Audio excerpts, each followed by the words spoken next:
Wala ka bang napapansin sa iyong mga kapaligiran? Kay dumi na ng hangin, pati na ang mga ilog natin. Hindi na masama ang pagpunla at malayong-layo na rin ang ating narating.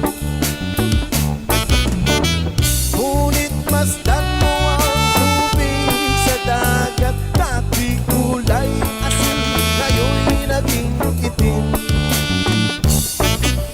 Ang mga tubig ating kinalat sa hangin, sa langit, wag na nating paabutin.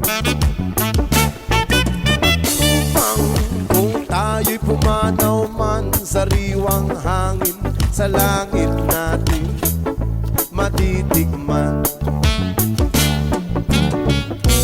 Mayroon lang akong hinihiling sa aking pagpanaw, sana ay nagulan.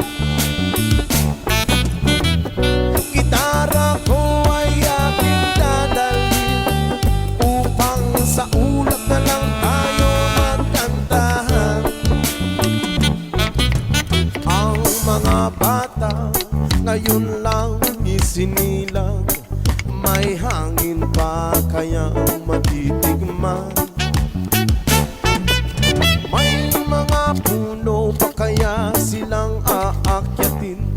May mga ilog pa kayang lalanguyan?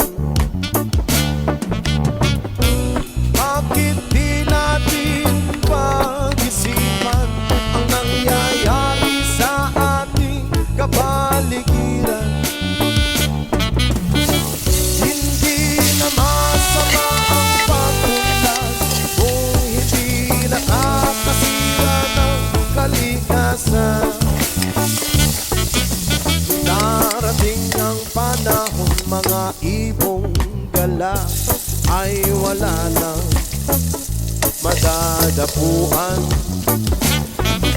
Umasdan mo ang mga punong dati ay kay tatag, ngayon ay namamatay dahil sa ating kalokohan. Lahat ng bagay na narito sa lupa, biyayang galing sa Diyos, kahit nung ikaw ay wala pa. Ingatan natin at huwag nang sirain pa, kapag kanyang binawi tayo'y mawawala na. Meron lang akong hinihiling sa aking pagpanaw, sana'y tago lang. Gitara ko ay aking dadalhin upang sa ulap na lang tayo magkantahan. Napapansin sa iyong mga kapaligiran, kay dumi